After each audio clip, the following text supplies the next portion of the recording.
Hello, chain breakers. Have you seen Who Did I Marry? Welcome, chain breakers. Let's get into this. My name is Shannon Savoy.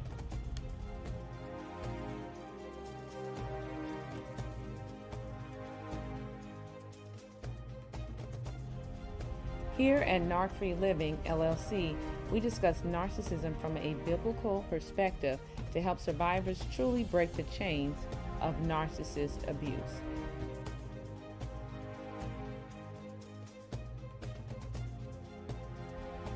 I only post videos and content such as these for educational purposes so that we can glean the lessons learned.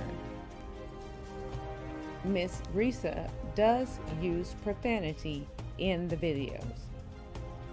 I ask that the blood of Jesus cover your ear and eye gates in Jesus' name.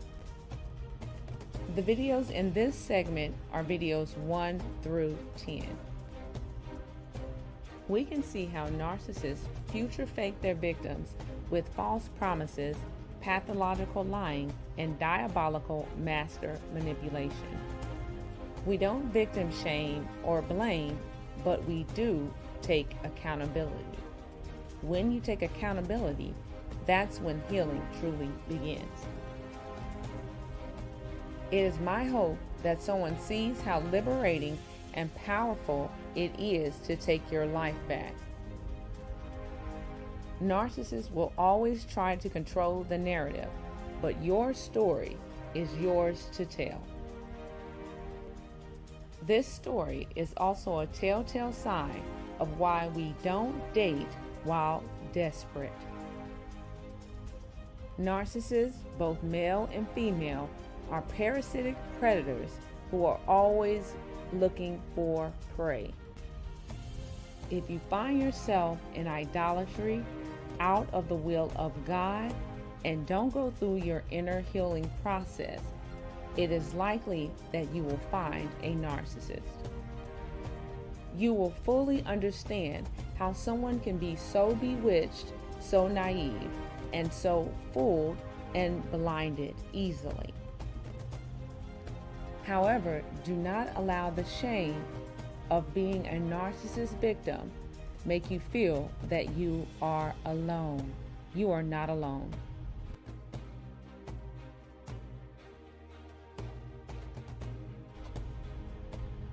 At Narcfree Living, I provide coaching, group workshops, support groups, live streams, content daily to help survivors understand the spiritual and psychological implications of narcissist abuse.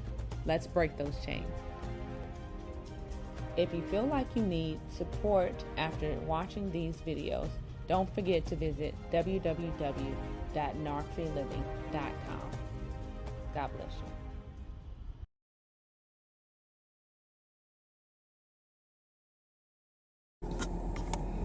Please excuse the hair, but here is part 1 of Who the Fuck Did I Marry?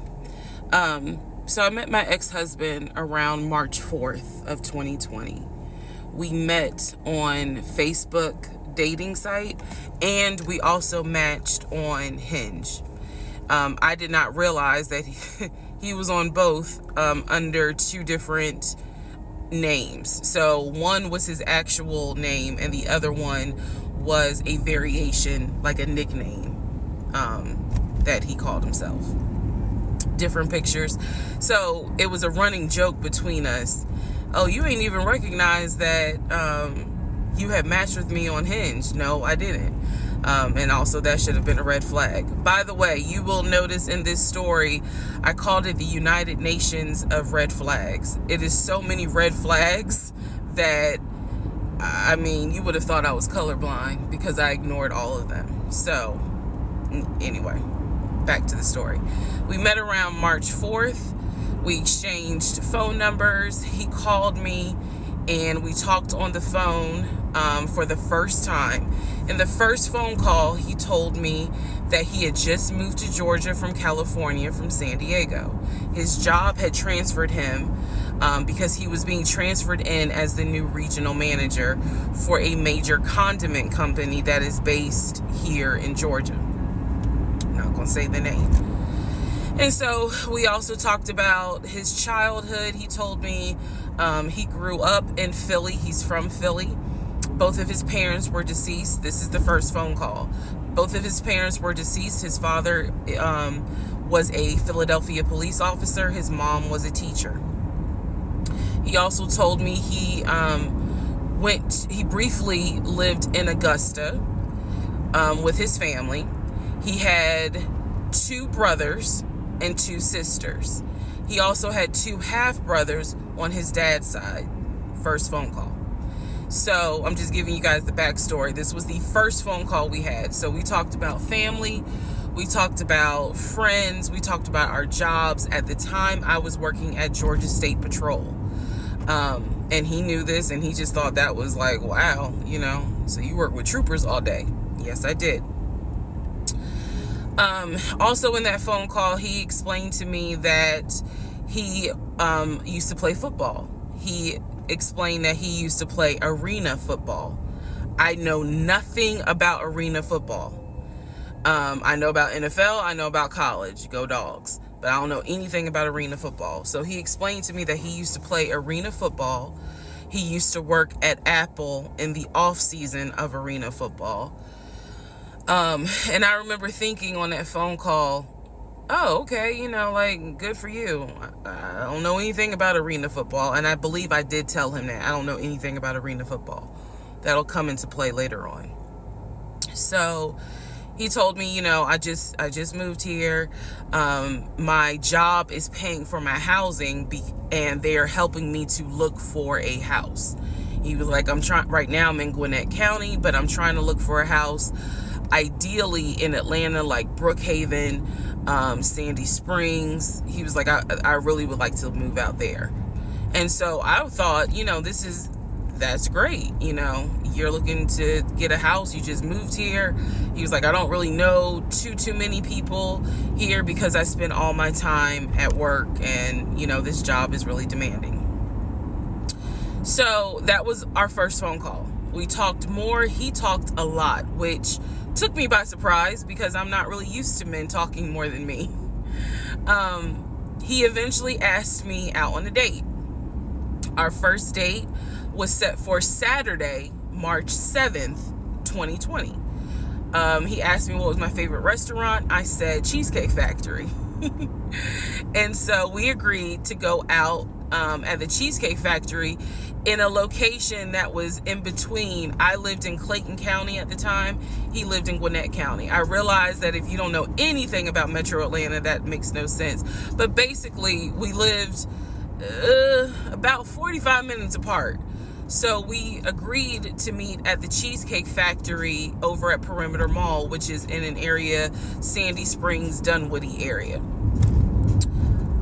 I was excited. Like, I called my friends and was like, I got a date, blah, blah, blah. We'll see how it goes. First conversation was good. Hopefully he looks like his pictures because, that's always an issue with online dating. Hopefully he looks like his pictures. So on my way to our date, I took 285 and literally right before I got to Boulder Crest, the exit for Boulder Crest, I heard a boom and I lost control of my car. Thank God that not thank God, but I knew what to do. So I did not crash, but my tire blew out. So I called him and I said, hey, I'm so sorry, but my tire just blew on 285. I'm slowly making my way off the exit. I believe I pulled into a Chevron gas station. And I said, I got to get this fixed. I don't know what to do. Like, I'm a damsel in distress kind of thing. He kind of paused. He got quiet. And he was like, tell me exactly where you are. Drop your pin. So I dropped the pin. And he came to the gas station. Got out the car. And I was so relieved that he actually looked like his pictures that I was like, oh my God, he's actually attractive. Because he's like 6'4", 6'5". Also, man, I apologize. So let me go back to the first conversation. Let me add something. He did tell me in the first phone call that he was divorced, and that his ex-wife, she had 2 children, a boy and a girl, who were teenagers, young adults. I think the girl was about 20, and he said that he had a very close relationship with his stepkids, but that he and his ex-wife had divorced because she cheated on him out in California. And so coming to Georgia was a new beginning for him. She was still out in California. The kids were still out in California. And so, you know, he was like, I can't stand her, but I still want to be in the kids' lives. I have to put that in there because that will come back later. So this is just setting the stage. Again, that first conversation we talked about family, job, friends, how he ended up in Georgia, me being in Georgia, the things that, you know, I would think people talk about in the first conversation. All right, now back to the tire blew out. So he shows up to the gas station.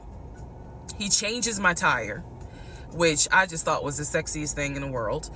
And then he proceeds to say, hey, I found a tire place around the corner. You need to get another tire. Like, you can't drive on this donut. So he followed me to the tire place, and then helped me get a tire, paid for it. So I was definitely like, wow. And so the vibe was good. So anyway, I get the tire fixed. We follow each other to the Cheesecake Factory over in Perimeter. We hold hands walking into the Cheesecake Factory. So in my mind, I'm like, this. Oh my God, I had butterflies. That's the look of a woman who had butterflies. So I had butterflies. And we go in. There's a long wait. And so we sit outside and we just talk. And the conversation's great. And this is where he tells me what it is he's looking for. He tells me, you know, I believe at the time he was 42.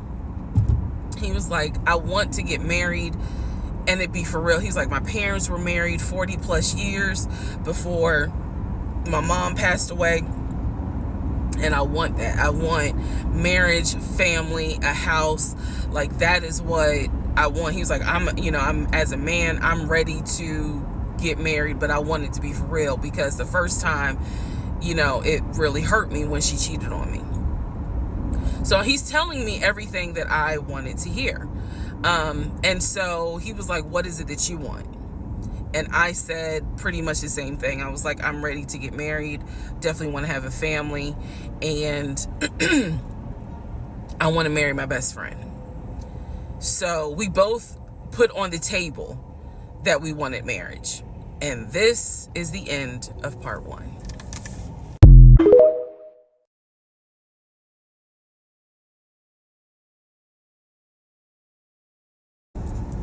All right, who the fuck did I marry? Part 2. So we both put on the table what it is that we wanted. We both had established we were dating for marriage. We were not dating just to date. We were not trying to be friends with benefits and none of that. So the dinner at Cheesecake Factory went really well. We laughed, we joked, we talked about people, which is kind of up my alley, my sense of humor. It was a good vibe. So at the end of the date, at the end of dinner, we sat in his car and he played this song for me by John Legend. I don't know the name of the song. By the time this video posts, I will put the name at the bottom. I can't remember the song. I just remember that John Legend was talking about, I think I met my wife tonight. And I thought it was a sign. So I was like, oh my God.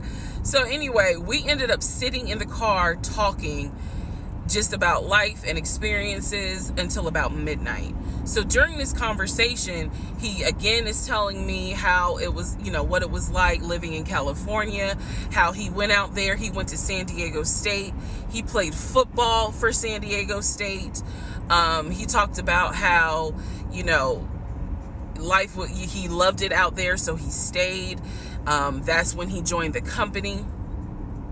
And then he explained that he also did arena football, but only did it for about 2 or 3 years. He claims that while he was doing arena football, the team that he was on won a championship. But again, keep in mind, I don't know anything about arena football. So I was like, okay, I didn't know that they had championships.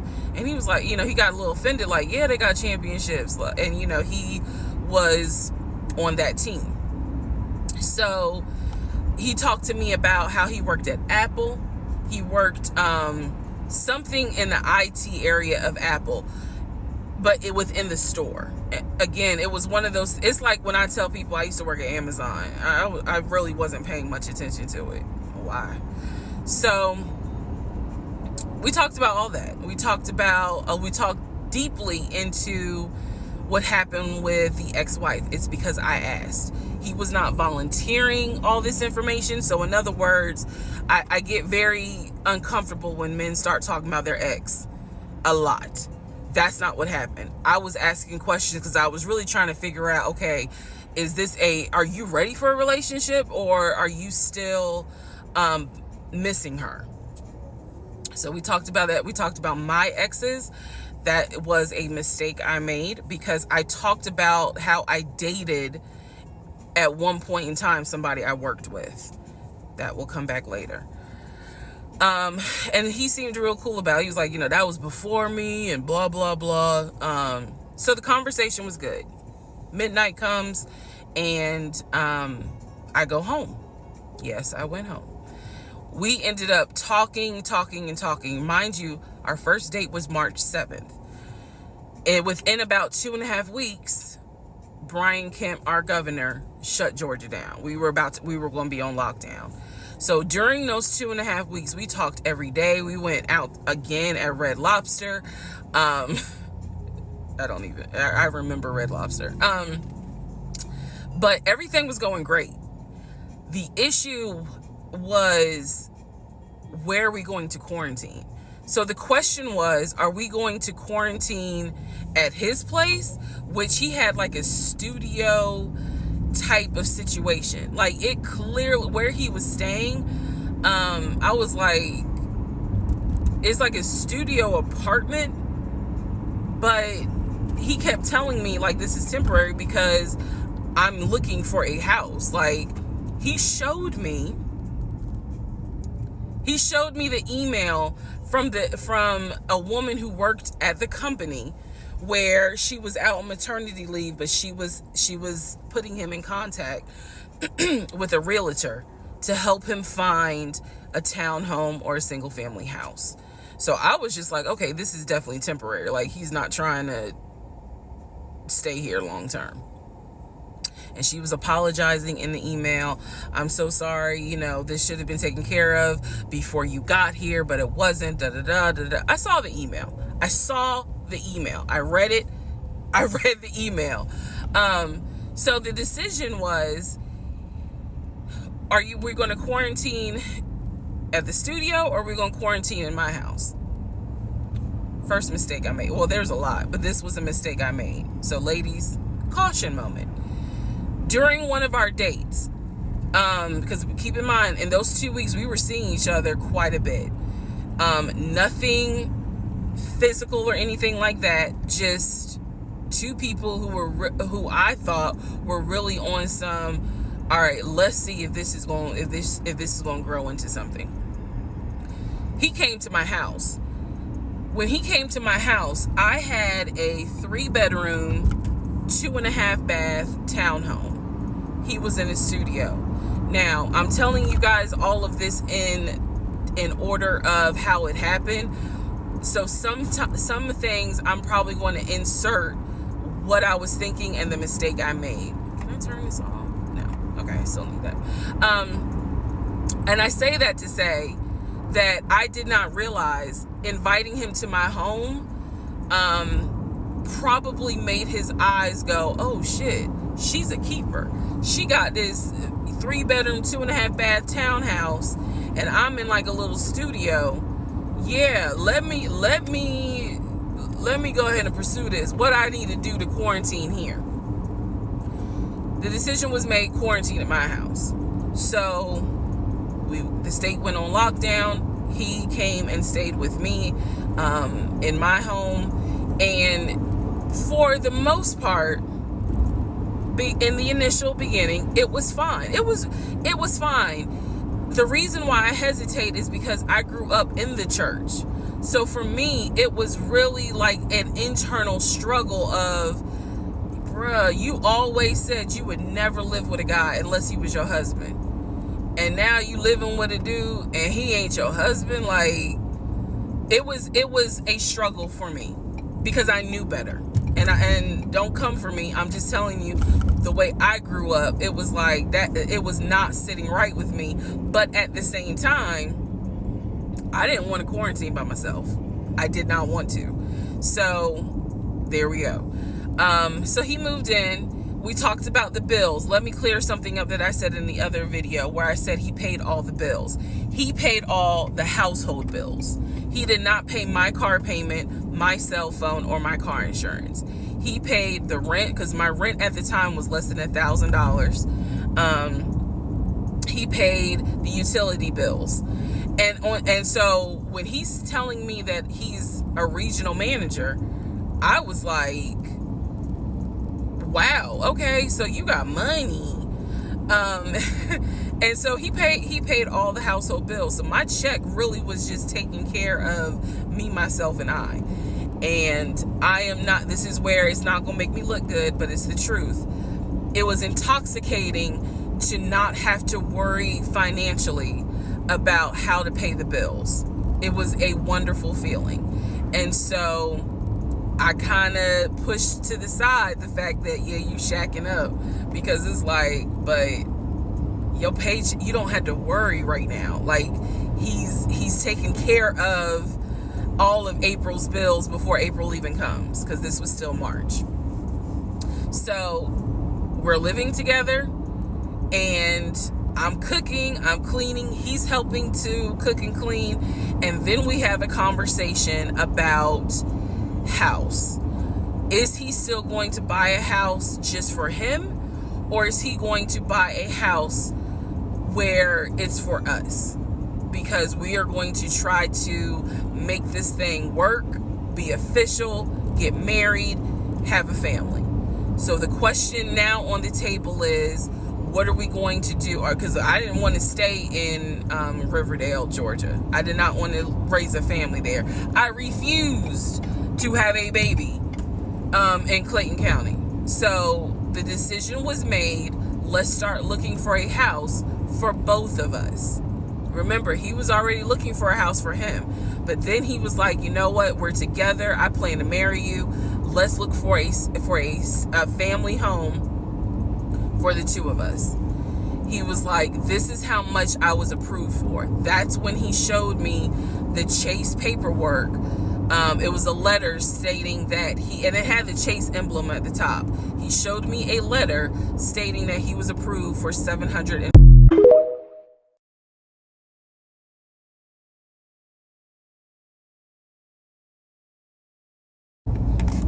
All right, part 4. So we go to Home Depot, we go to Lowe's.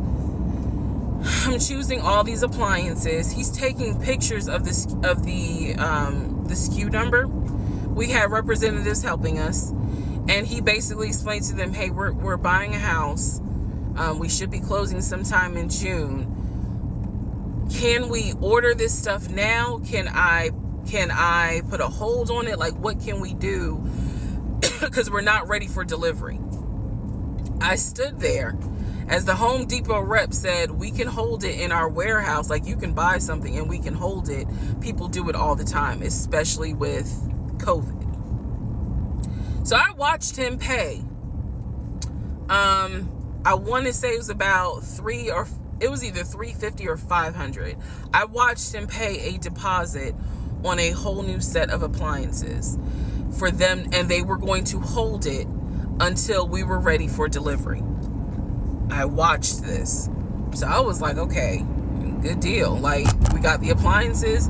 Next, let's go to Rooms to Go and Ashley Furniture and find actual furniture.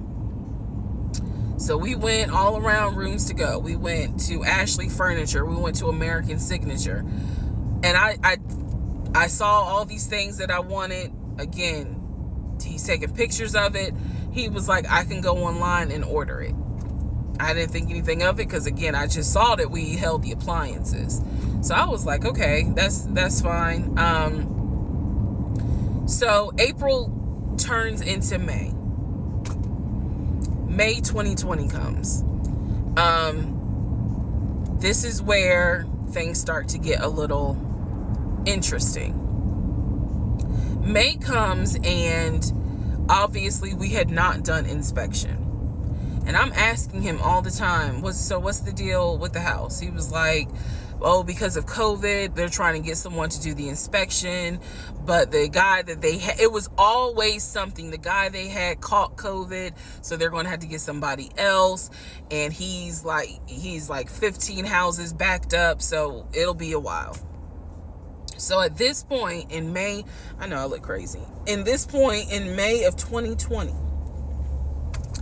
I started recording audio diaries. I don't know why.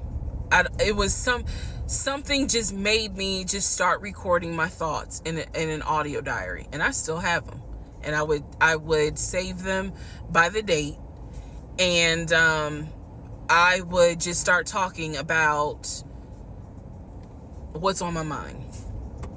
So I was like, I knew there was something was nagging me, like,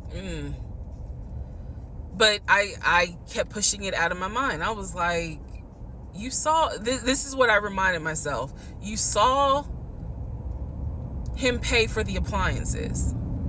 You know the house is under contract. You know that he told you that he's the one who put the house under contract. Why would, I remember saying to myself, why would he lie about that? This is so easy to verify. Why would he lie about that? Have you caught him in any other lie? And at the time, the answer was no. So I really was like, maybe you just aren't used to a guy who actually does what he's supposed to do. Like, I was questioning myself and then answering my own questions. So inspection didn't happen. Around mid-May, I found out I was pregnant. May 2020. When I found out I was pregnant, he was ecstatic and I was like, oh shit.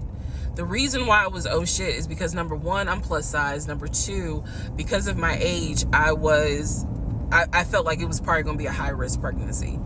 And I wasn't married.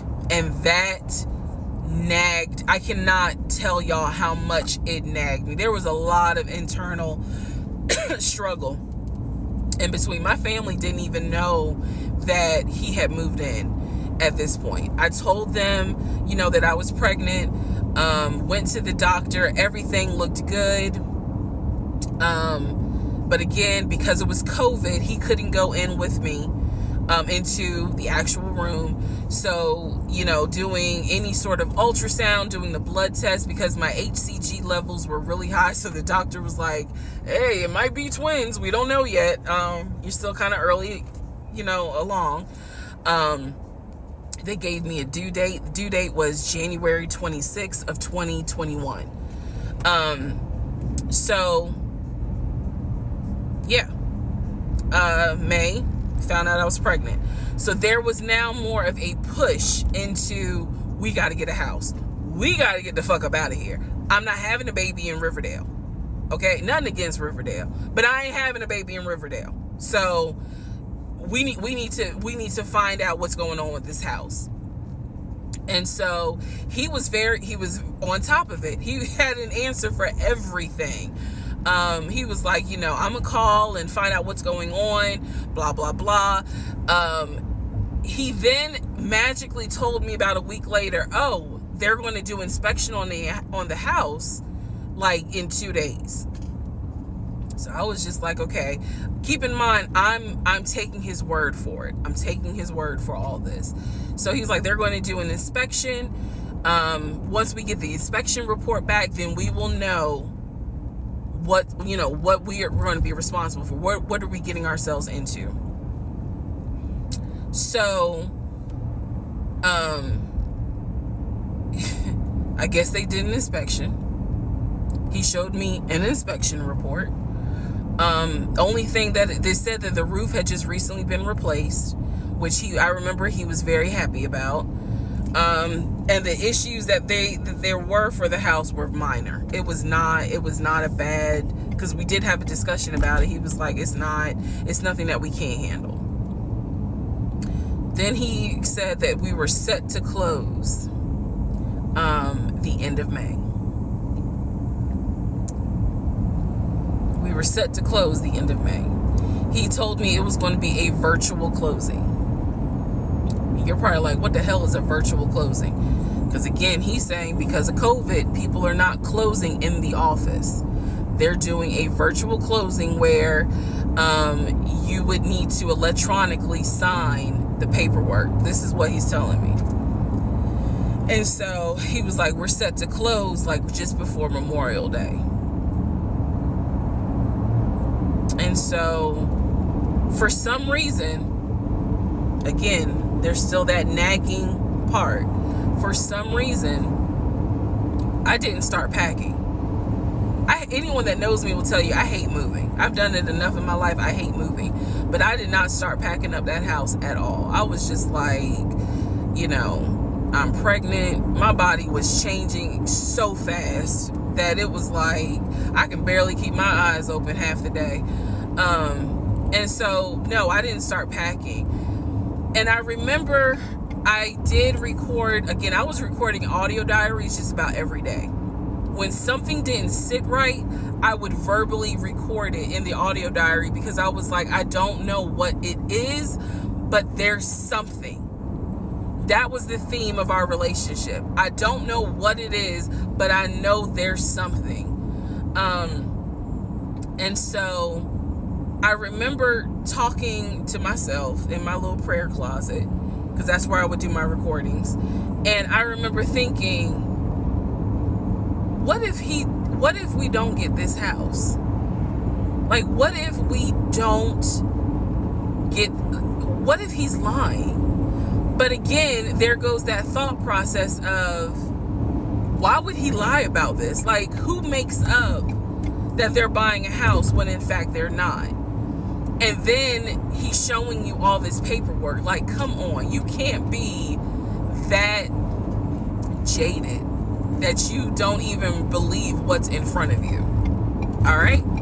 So now we're going to go into part 5.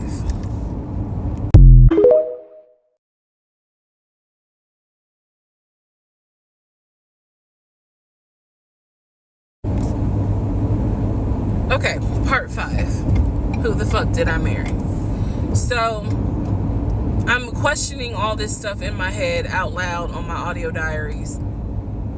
And then once again, I'm like, but look at what he's giving you. Like, he's paying, it wasn't a question about money. It was just a question of, are we really about to move into this house? And keep in mind, he's paying all the household bills. He still is. So we were supposed to close before Memorial Day. We didn't. There was an excuse. There was always an excuse with him. Always an excuse. And I didn't know enough about the process to question stuff because I really wasn't involved the way I should have been. And it was giving me a lot of anxiety. So I'm pregnant with a lot of anxiety. And if I'm gonna be 100% honest with y'all, I was not expecting that I was probably going to have a healthy pregnancy, because I was stressed. And what I was stressed about is I didn't know what was going on, because I wasn't really involved the way that a normal relationship would be involved. Just being honest. So we did not close.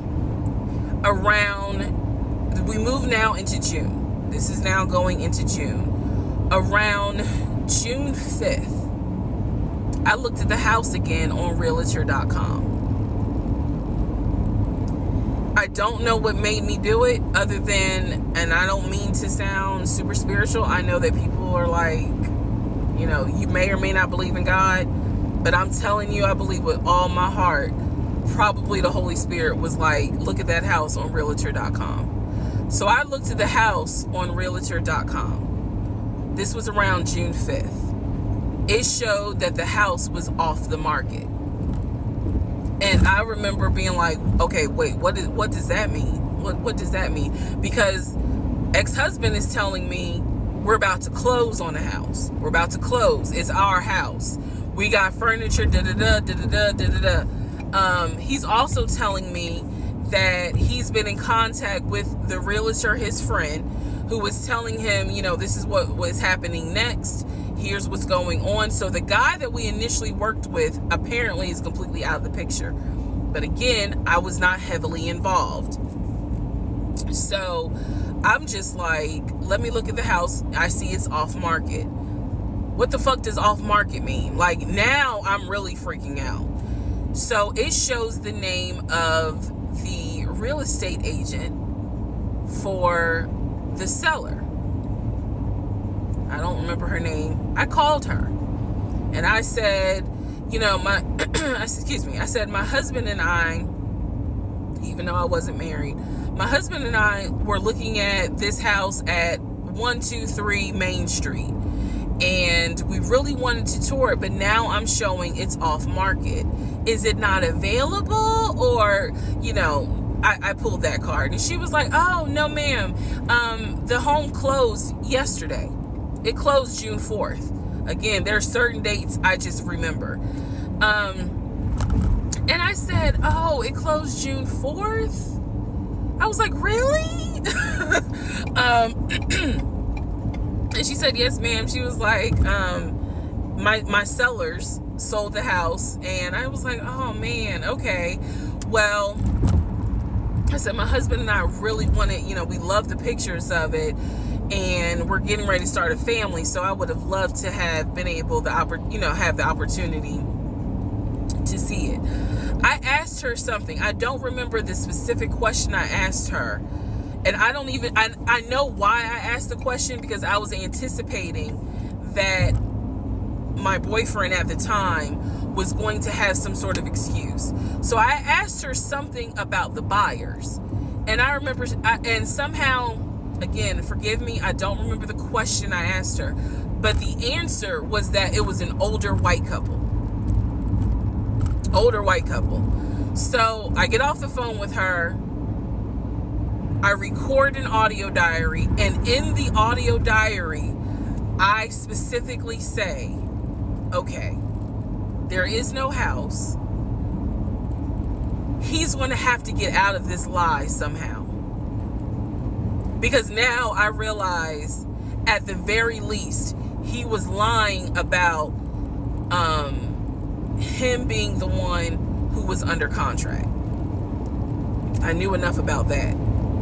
So I was like, what,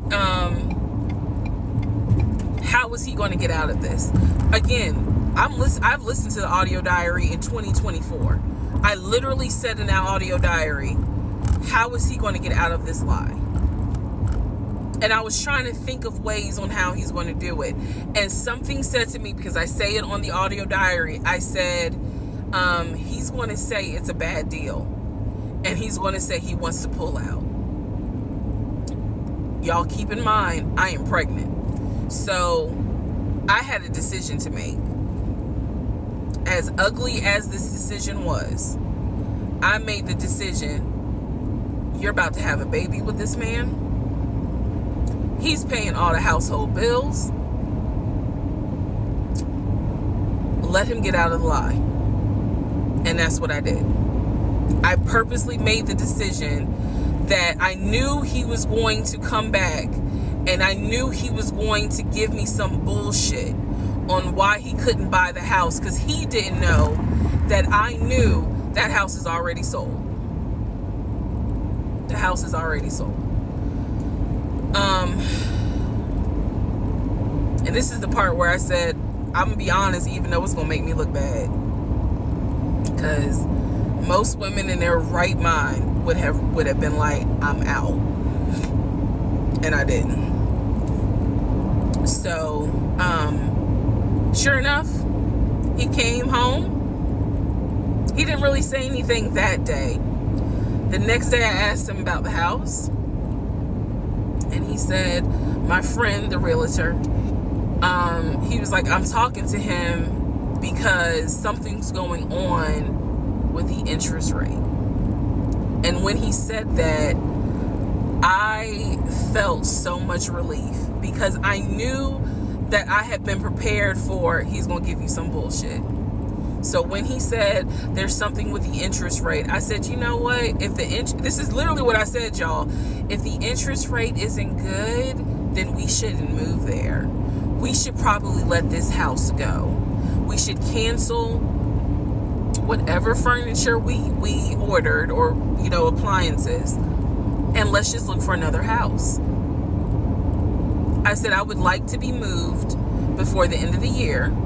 I said, I really don't want to be 9 months pregnant moving into a house. I would like to be done with this before then. And the way I said it was so calm, and he was like, okay. He was like, I'm gonna call the friend, the realtor, and tell him I'm backing out of the house, and I'm gonna see if I can get my earnest money back.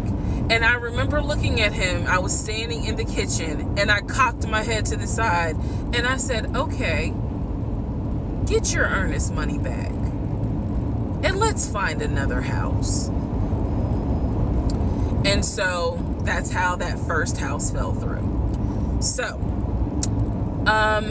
fast forward, I keep looking at this to see how much time I have, because you know they only give you 10 minutes. So this is part 5. Part 6 is coming up. But subsequently, what ends up happening the next week, which is mid-June, I was at work, and I started cramping, started bleeding. And at this point, my doctor, I had just had an ultrasound earlier that day. So I went to work, because the ultrasound was fine. I went to work, and the cramping and the bleeding started, and I started crying because I kind of knew what was going on. And my doctor had called me and told me that when they did the ultrasound, they did not see a heartbeat. So she was like, this pregnancy is not going to be viable. So I'm crying, hysterical, and now we're going to get into part 6.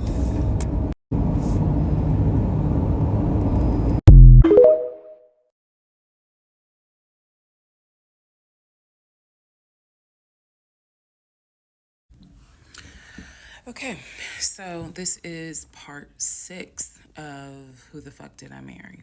So where we left off. So obviously, my doctor had called and told me there was no heartbeat. The pregnancy was not viable at that point, and I was cramping and spotting at work.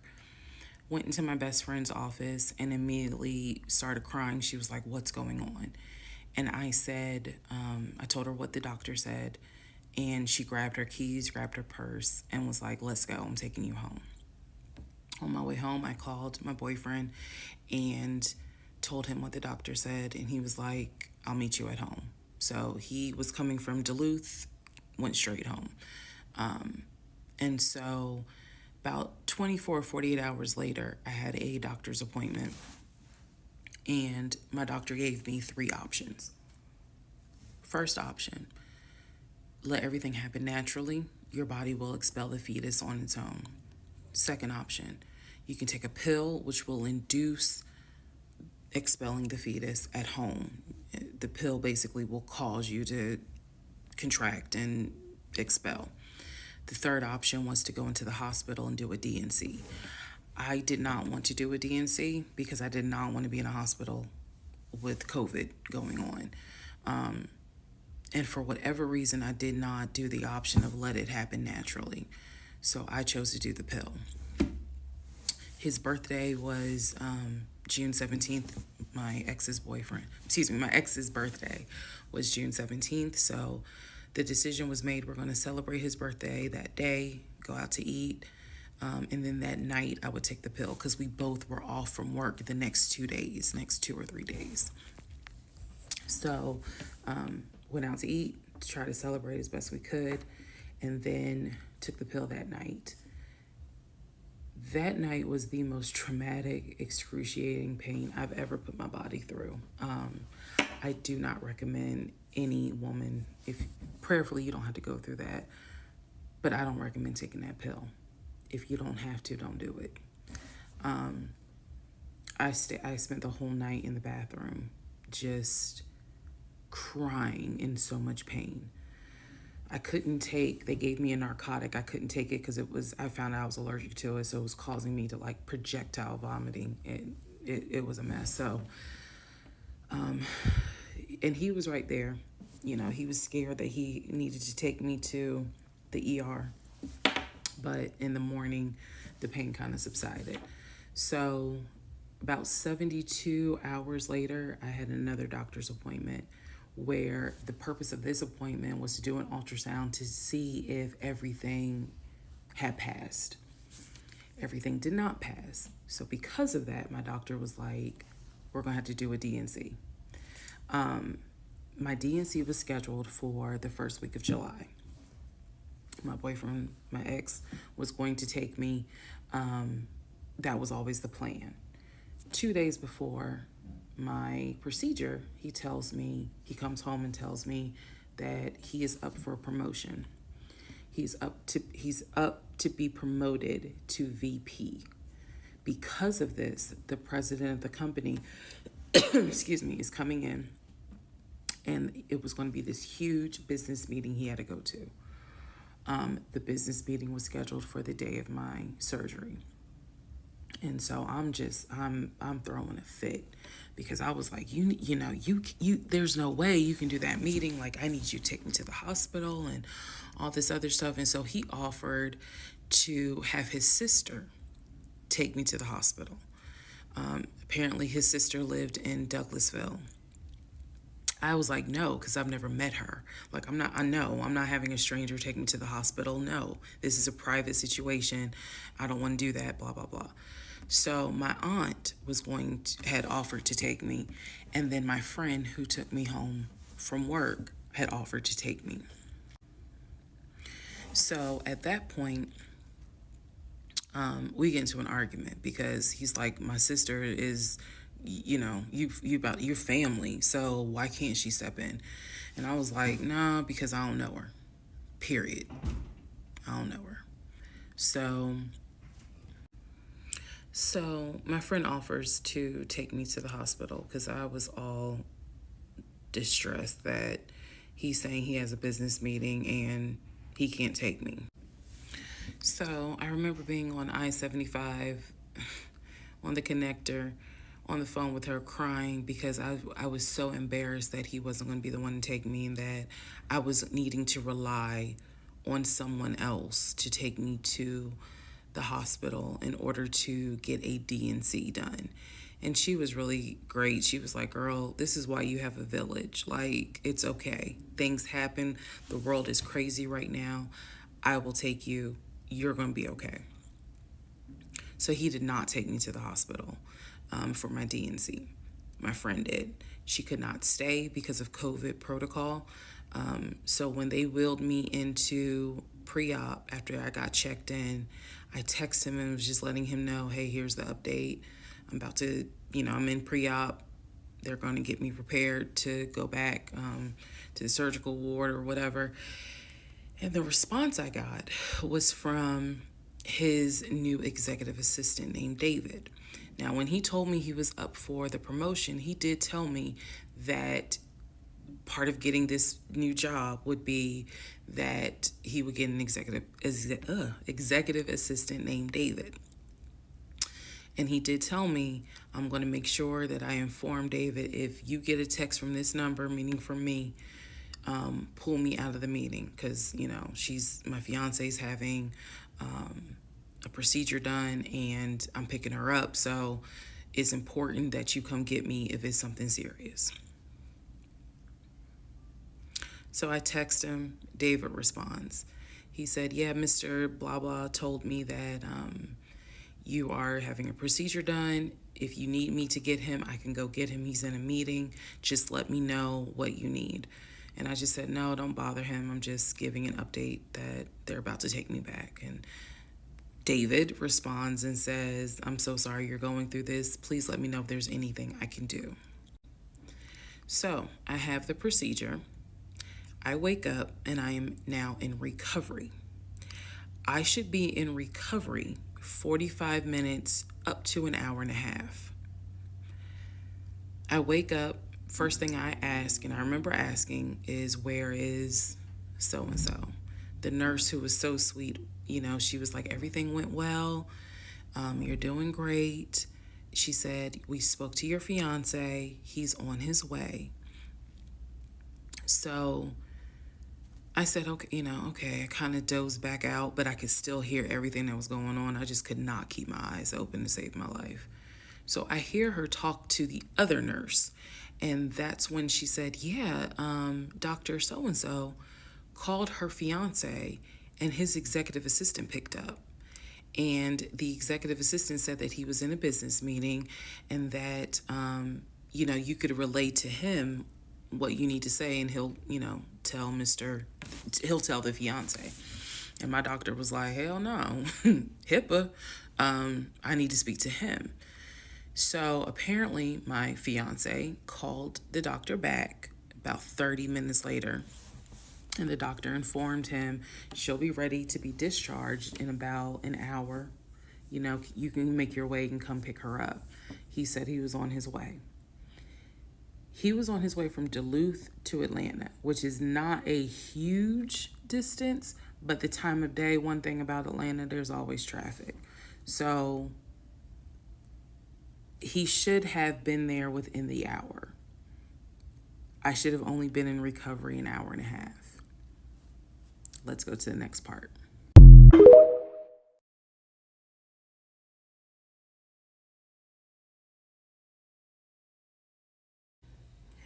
Okay, so I just want to clear up some things that I realized is kind of creating some confusion. So just allow this video to serve as a stop sign. Let's clarify. First of all, the story, background. He was born in Philly, raised in Philly, and moved to Augusta. Story is that he moved to Augusta for high school. After high school, he went to college at San Diego State. Enjoyed San Diego State, stayed in San Diego for quite a while. Got married out in California, had a house in California, played arena football out in California, but his family was back here in Augusta, Georgia. He still had a lot of family up in Philly, but for the most part, he had a sister in Augusta, he had a sister in Douglasville, he had a brother in Baltimore, he had another brother in Philly, and he had a brother in Nashville. So I just want to clarify that in terms of not the demographics, but the geography. Born in Philly, came to Augusta for high school, went to San Diego State for college, played football, stayed at San Diego, got married out there, but still had quite a bit of family here in here in Georgia. He also had a sister, I think I said, who lived in Douglasville. I have physically met his aunt who lived in Augusta. I've met his brother who lives in Augusta. I have spoken on FaceTime with a brother who lives in Baltimore. And then I will demonstrate how he used to talk to the brother that lives in Philly. That's coming up. You haven't missed that. In terms of the proposal, you did not miss the story of the proposal. I simply didn't want to share it because it was embarrassing. Basically, he gave me 3 ring options. We went to a jeweler at the Mall of Georgia. He had me pick out 3 rings. I told him which one I liked the most because I knew it wasn't a romantic proposal at all. I knew which ring I liked the most. I told him which one. He basically said, when I'm ready, I'll give you the ring and I'll propose. Fast forward about, I guess it was summer, because I was actually pregnant when the ring came. We were sitting at the dinner table. He took the ring box out of his pocket, slammed it on the dinner table, and I was like, what is this? He was like, open it. I opened it. Inside was the ring that I had wanted, that I had chosen at the jeweler. And he was like, all right, so this means that you're going to be my wife. I was pregnant. So, again, when I asked y'all to give me grace, it's because there are certain things that's just like, girl, what was you thinking? Trust me.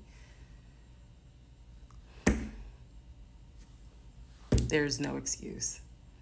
So there was never a, will you marry me?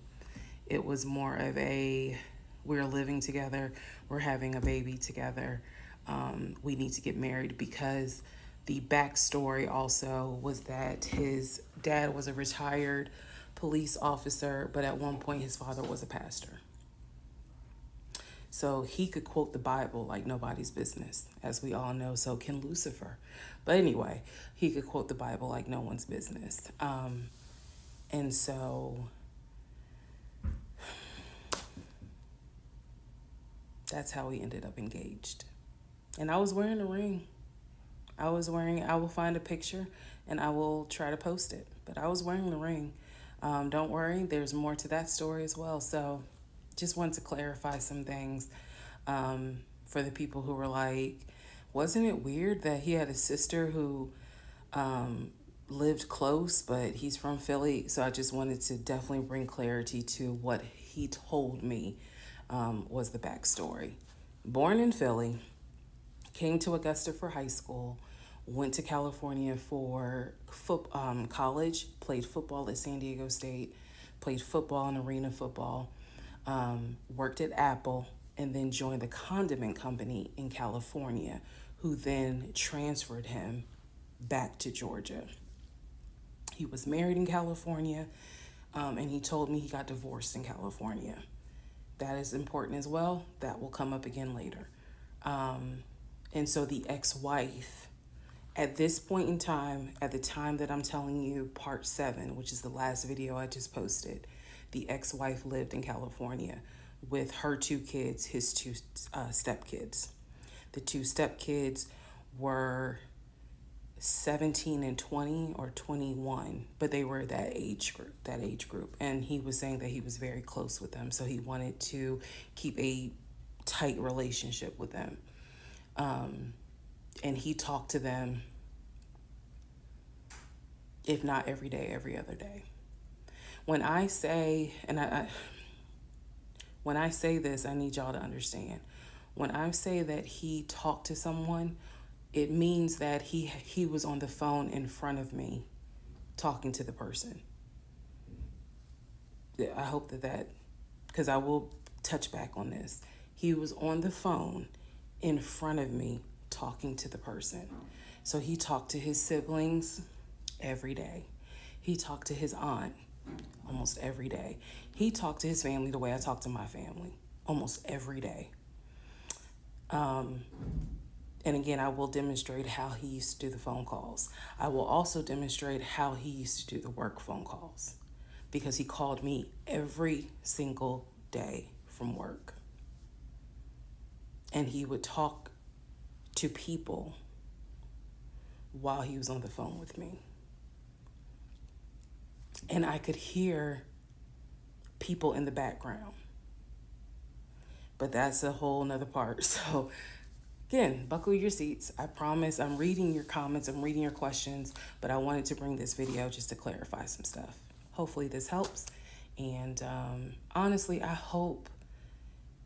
know people are fascinated by this, but more than anything, I hope that there's a woman watching this and she's saying to herself, okay, it's time for me to ask some questions.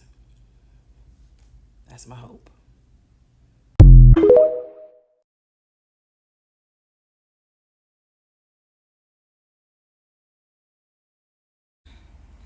All right, part 8 of Who the Fuck Did I Marry? So we submitted an offer on the house in Smyrna. I sent it over to Scott, our realtor, and next day comes, Scott asks if we can take a phone call. So he calls us and tells us that the offer was not accepted and the builder did not do a counter offer. We don't exactly know why. We don't exactly know why he didn't accept it, but the bottom line is that we figured out later on that he didn't want to finish the basement. So the offer was not accepted. The house fell through. I was okay with that because, again, I knew he had put in an offer. So we continued looking at other houses. We found another house in Smyrna that he really liked. I thought that it was way too big for just the two of us. And so the price of this home was much higher than the $750,000 that Chase had approved for the mortgage. So what he explained to me was that he was willing to do the $750,000 mortgage, and he was also willing to put a significant amount of the money in savings on the house, which meant that he was now comfortable going from $750,000 up to about $900,000. Again, his whole explanation was, I have the money where I can put down a substantial down payment, bring down the price of the home, and then basically mortgage the rest of it. So that was now the plan. I was not comfortable with a home over $900,000. But again, keep in mind, I saw the Chase paperwork. So I was like, I just feel more comfortable sticking at the $750,000 mark. That's what you were approved for. Let's go with that. By this point, this is now fall of 2020. We had been talking about marriage. I had my ring. He had made VP at the company. And again, he was calling me every day from work. I need to kind of explain how the company was ran, because when you think VP, you would think he would be in an office. It was a condiment company, so they actually were producing the condiments, and I'm not saying the name of the company on purpose, but they were producing the condiments in this particular plant location. So a lot of times, he would simply tell me that he walked the floor, checking in with his subordinates, basically. Now, how did he go to work? For the most part, at this point, he left before I woke up. However, pretty much he wore dress pants, kind of like a dark navy blue cargo pant, and he had a polo shirt with the company logo on it. What I saw a lot of times is that he would not wear the polo shirt to work. He would wear like a company t-shirt. He would wear rubber sole shoes and the navy blue cargo pants. I didn't think it was a uniform, but it reminded me of what someone would wear when I worked at Amazon, if you're going to be doing manual labor. He didn't go to work sloppy looking at all, but it definitely was not suit and tie. Nowhere near suit and tie. It is fair to note that outside of work, he was a man who he loved to dress. He loved to wear the latest Jordans. He loved to collect watches. He collected a lot of Invicta watches. He loved to collect hats. He wore hats, baseball caps everywhere because he didn't like the shape of his head. So in terms of how he dressed casually, the man, he could dress. In terms of how he dressed for work, yeah, he didn't dress like a VP. But his excuse was, I'm constantly walking the production floor, and I can't be in a suit and tie walking the production floor where they're creating the condiments that we're selling. So by this point, again, this is fall. We're still looking at houses. We're still touring houses as much as we can because it is COVID. We had found another house that we really liked and a house that I really, truly wanted to put an offer in on. This was now going to be the second house that we put an offer on. He put in the asking price, I believe, was about $700,000. He put in under asking an offer for about $650,000. I'm guessing, but I'll try to find the house and put it on this and put it on the story. The reason that house fell through, we found out that the home was sitting on a septic tank.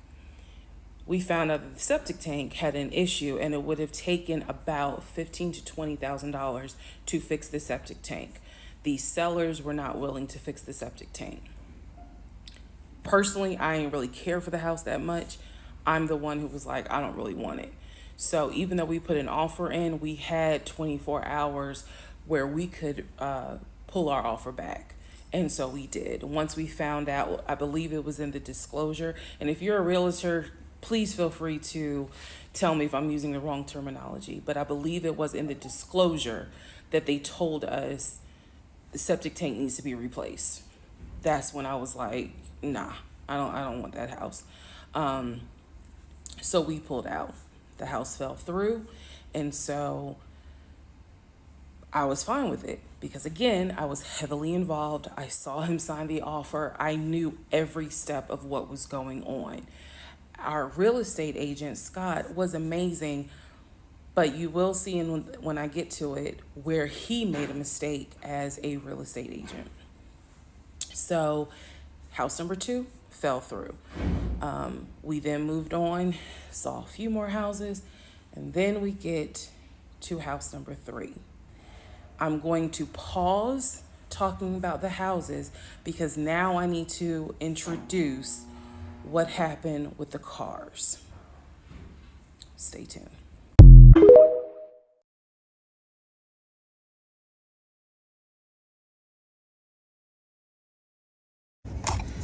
All right.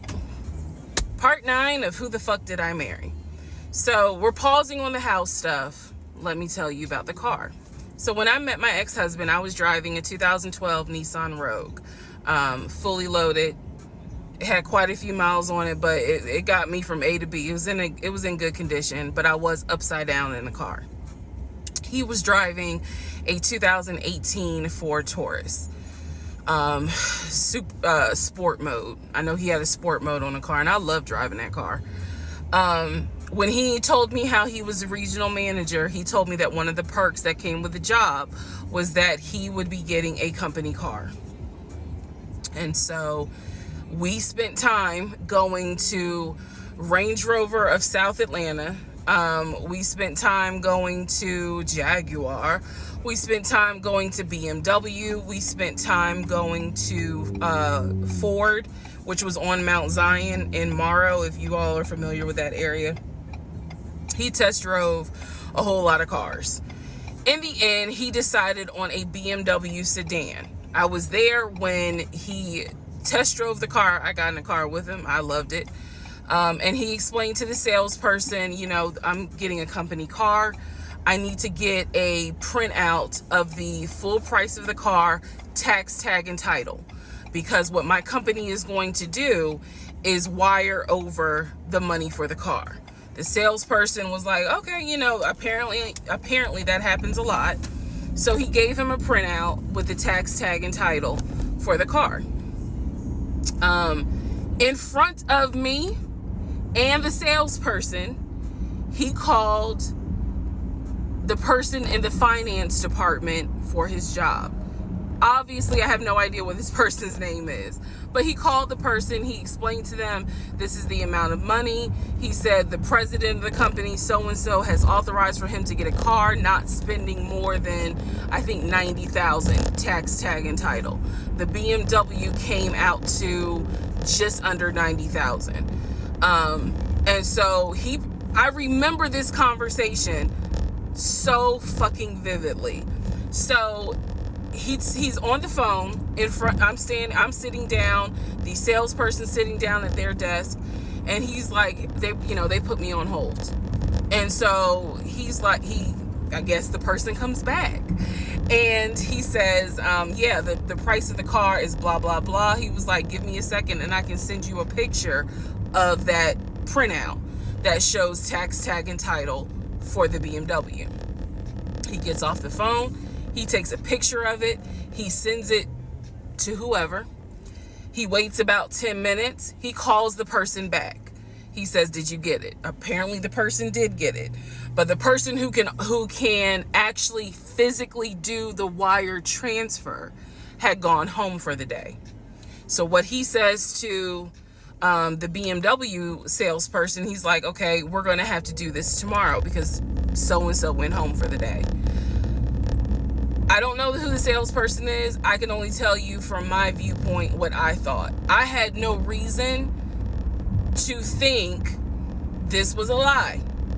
I really didn't. Because again, you got to please keep in mind the circumstances that all of this is happening. We're inside the dealership. We're sitting at the desk of this person. He gave us the printout.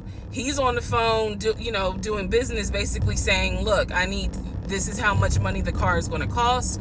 He's taking a picture of it. He seemingly is texting someone saying, this is how much, this is proof of how much it is. Then he asked the BMW salesperson, I need your wire transfer information. The guy got up, rushed over to, I guess, their finance area to get the bank wire information, because obviously you have to wire it a certain kind of way. Rushes back over, gives it to my ex-husband. My ex-husband's like, okay, first thing in the morning, we will get this wired over, and then, I'll come and pick up the car. My fiance, will drive me up here to pick up the car. So we leave. He felt like, because at the time that this all happened, I was pregnant. So he felt like, look, we're about to have a baby. I don't want you driving that Nissan Rogue. I want to get you something. I want to get you something more secure, something new. I really wanted a Kia. I really wanted a Kia Telluride. And he was like, well, let's look at the warranty. This man knew a lot about cars. He knew a lot about the warranty. He knew a lot about the depreciation value. And so he did talk to me a lot about what will we get the most for our money. We test drove, when I say we, I test drove a Kia Telluride, a Kia Sorento. He didn't like either of those. He had me test drive a Ford Explorer. He didn't really care for that. Then came time where he really wanted me to get a BMW. He really wanted me to get a BMW X5. So he took me to Global BMW Imports, which, if you know anything about Atlanta, it's off of Cobb Parkway, but you can see it off the highway. I believe 285 is where you can see the Global Imports BMW dealership. He took me there. He had me test drive an X5, an X6. He also had me test drive I think I'm gonna get the numbers wrong, a 525, which was a sedan. I did not like that. I wanted an SUV. I loved driving the BMW. He also had me drive an M-Series, test drive an M-Series. So he was very adamant that I should get a BMW. The reason being is because, according to him, he had a BMW in California when he lived in San Diego. He had a BMW that he loved. It was a white BMW. He showed me pictures of the BMW. So he showed me pictures of this white BMW that he had, and unfortunately, the car got totaled about 2 months before he moved to Georgia. So he had received money, not a lot, but some money to get another car, and he used it to get the Ford Taurus because he was like, I just need a car that's going to get me from A to B until I get into a house and I'm much more settled. For him, he was like, I'm really giving myself 60 days to get settled here in Georgia after moving from California. But then he met me. Again, that's the story. So he had me test drive the BMW. So much so, I loved the BMW. Loved it. I wanted a dark blue BMW with cognac interior. I wanted an X5 and I wanted an M series. So I can clearly tell y'all that's exactly the car I wanted. We were online looking for that particular car because not every dealership had it. I was okay with a black BMW if needed. But I really wanted dark blue, and I really wanted that cognac colored interior. So he felt like, I want you to consider all of a sudden an Audi Q8. Let's just see how you like it. If you don't really like it, then we will go back to the BMW. I cannot tell you why he switched up. I can't. But I can tell you he took me to an Audi dealership on Peachtree Industrial. He test drove an Audi and I test drove an Audi Q8. I loved the Q8. Loved it, loved it, loved it. But I was tired of test driving cars. By this point, I had test driven so many cars. Our weekends were spent either looking at a house or test driving cars. And I was picky, I will admit that. So he had me test drive the Q8. I really liked it. I finally just told him, look, I'm good with either the BMW or the Audi, because I'm tired of test driving cars. He told my family he was buying me a new car because, keep in mind, let me let y'all know. He had met my family initially on Zoom because, again, we were locked down. He had met my family. He also had met my family in person because at this point, it was like, look, if you're not showing any symptoms, maybe we can do family dinner. And so we had. So he had met my family in person. And now we will go ahead and move towards part 10 of this series.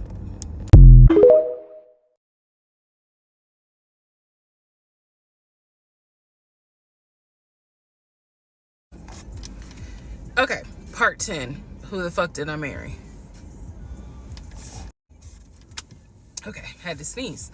All right, so at this point, I had test driven all these cars. Kias. Hell, he even had me test drive a Nissan Murano.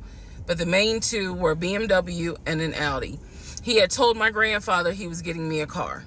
He had told my aunt he was getting me a car. That he was going to, he was like, she's going to be my wife. I want her to be in something secure. So my family was really like, wow, wow. Who knew that he had this kind of money? And so I hated the fact that he did that, because anytime he got around my family, here's another red flag to put in the United Nations of red flags. He would always talk about money, and he would always brag. I never realized it in real time. I didn't realize it until I was out of the situation. He always bragged about the fact that he could fight, the fact that he had money, and the fact that he played football.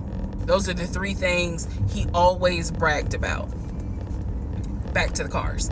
So I told him, I was like, pick one between the BMW and the Audi, because you said you buying it. So pick one. So this man chose the Audi. So he takes me to the dealership. I wanted a white Q8.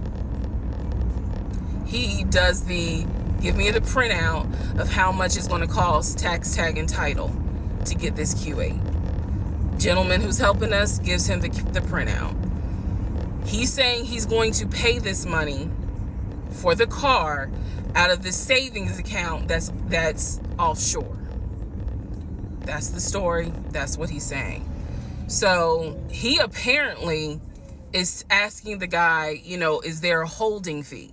Can I pay a holding fee to secure this car while I'm working to get the money transferred, because obviously with COVID, it's going to take long for the banks to transfer the money. Side note, I need everyone to understand, one of the reasons why he was able to get away with the stuff he got away with is because we were on lockdown.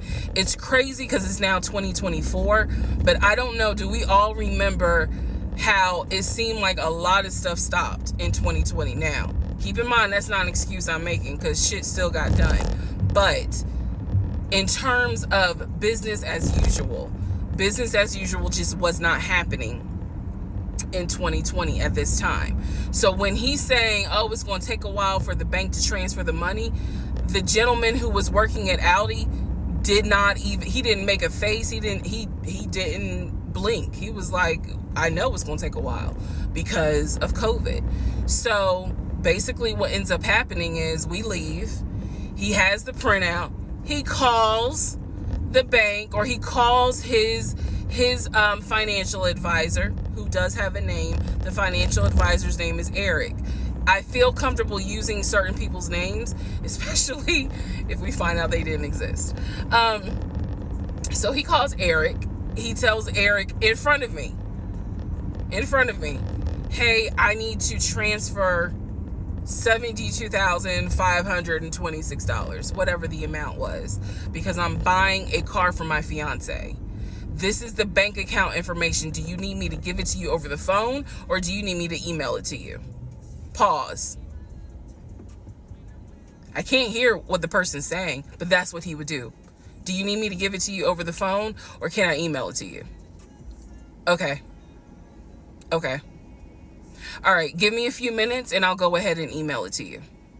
All right, let me know. I'll call you back to find out if you received it.